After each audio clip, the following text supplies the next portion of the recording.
Rachel here from Beads by Nichole, bringing you a live tutorial using Czech triangles to make a beadwork flower.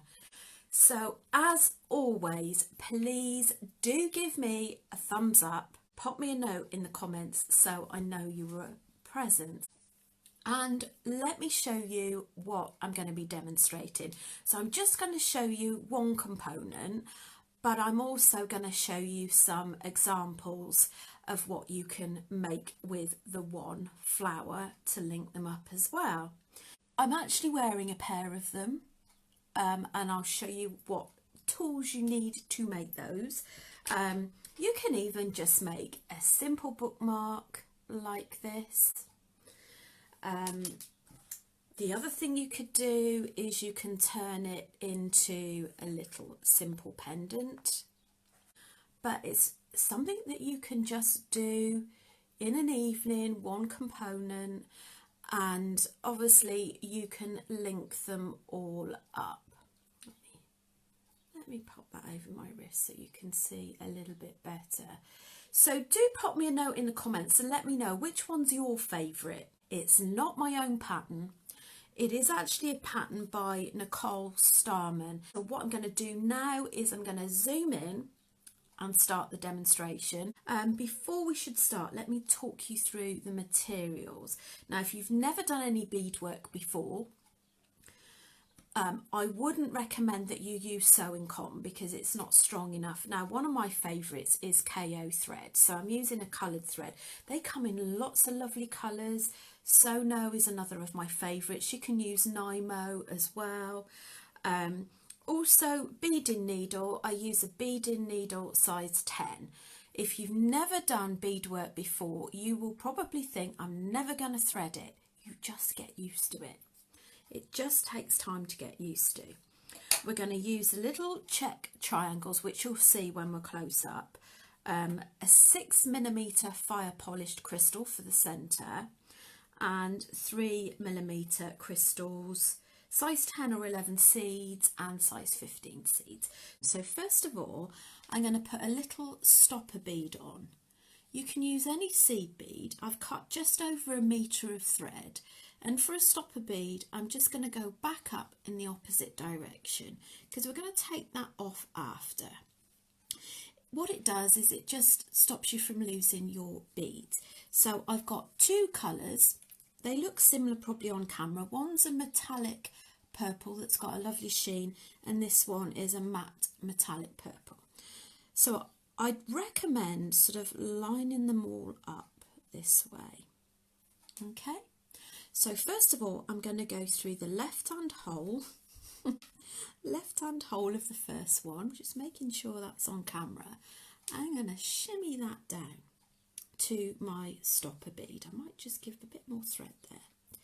And then at the back, I'm going to do a size 15, just shimmy that across so you can see. A 15, I'm using a 10 and a 15. It tells you to use an 11 in the pattern. So I'm going to push that along, and then if I just hold that up, I'm going to come from the back through to the front. Hopefully that's close enough for you. So you've made 3 little beads. Okay, so what I'm going to do now is I'm going to actually pop this one on. So I'm going to go from the back to the left. So back through to the left. Make sure you line it up in the same way. So hopefully you can see that.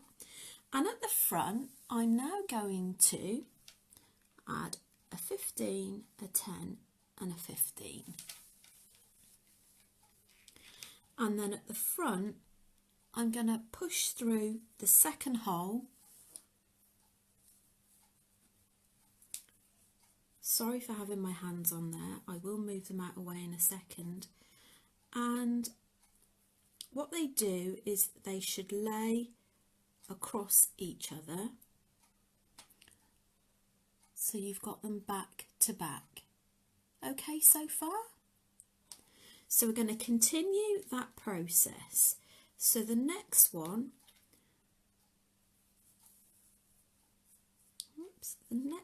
I'm going to do is, make sure I'm on camera,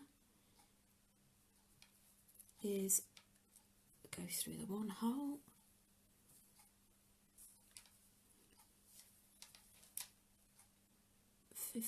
I know you can't see it at the moment, but I'll just show you. So I've got the 3 beads on, and then I'm going to go through the other hole.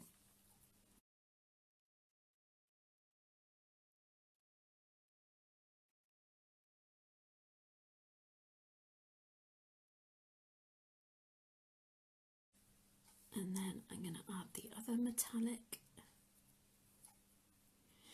So what you're doing is you're basically putting these triangles back to back, and on the outside of each one you're adding 3 seed beads, which are the 15, in my case the size 10,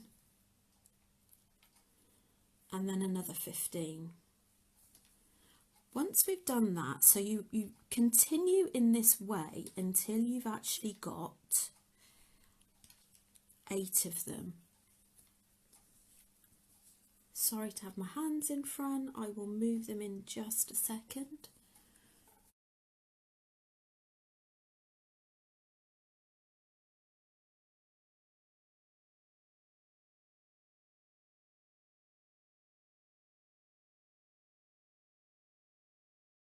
Right, so I'm just going to bring these up to you.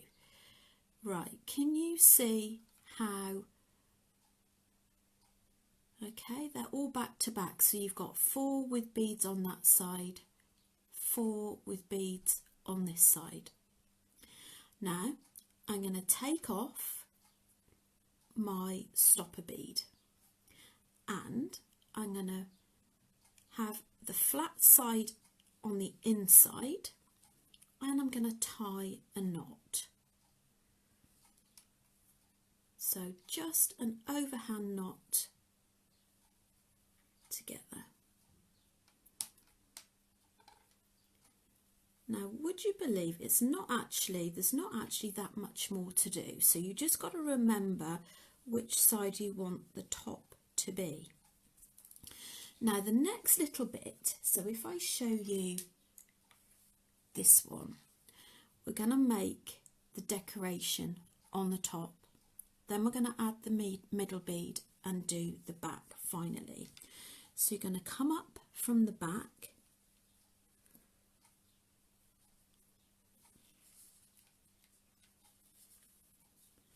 and go through the first 2 beads. Then we're going to add, let's bring these over, a size 15, a 3mm, you can still vary it and have 4mm, and then we're going to go across into the next middle seed bead. And we're going to repeat that, a 15, 3mm, a 15.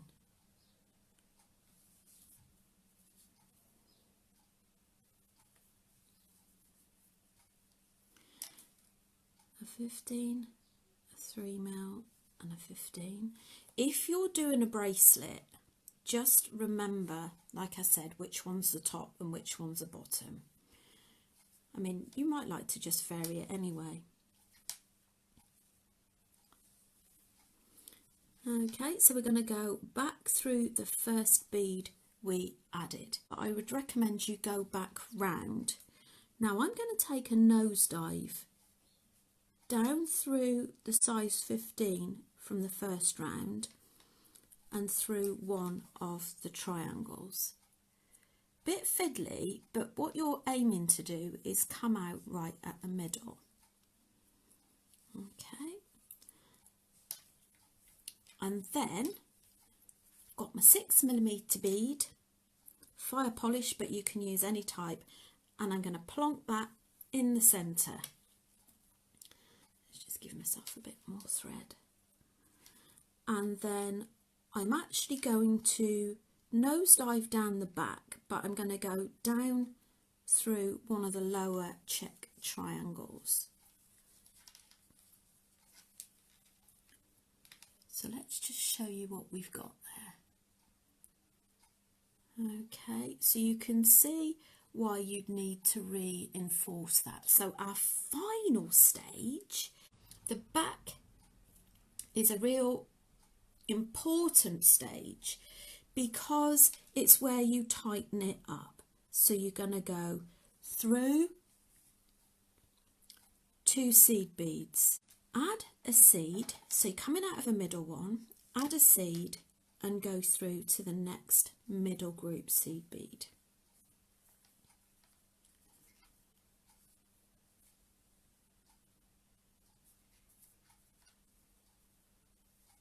And you definitely need to reinforce this. Add a seed bead, go through the next middle one, add a seed bead through the next middle one. So do pop me comments in the thread and let me know whether or not you think you might give this a go. So you go through the last middle one and pull, and then we're just going to reinforce around the ones you've just added.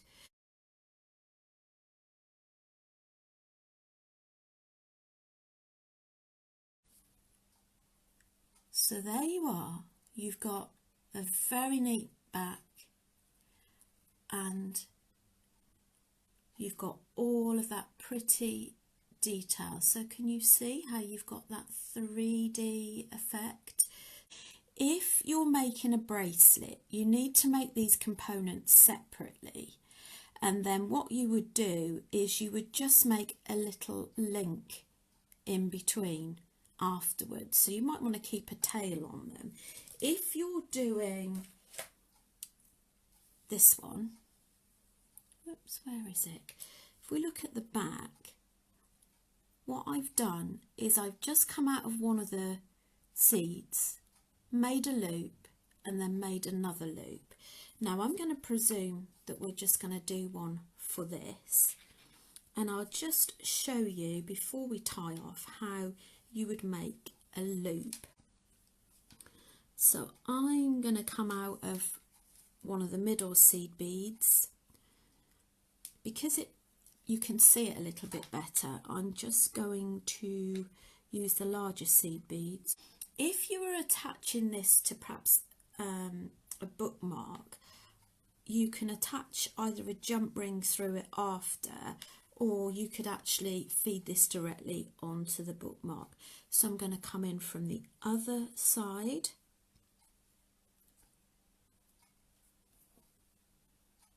And see how you've made yourself a little loop there. You might need to play around with it if it's for pendants and things, because you need to make sure obviously that it sits right. So I'm just going to show you, I'd reinforce that as well, but for speed. So I'd tie the tail off as well after. So just to finish tying off, this is how we do it. Go in between 2 beads and pick up a thread. Before you pull it, just go through the loop and tie a knot. Go through a few more beads. Okay, so I'm going to tie off again in between 2 seed beads, and I'm just going to pull that. So I'd recommend you doing 2 to 3 separate places and then trim off, go through a couple of seed beads and then trim off. You can also use something called a thread zapping tool. So that is basically what you do, and you'd keep reinforcing it till it's nice and tight. Now if you want to do an earring, these are called flatbacks. So they are flat, so you put E6000 on there, you turn it over, you wouldn't need that loop, and you'd glue it on like so. So that's how you'd make the earring. Thank you so much for joining. Take care.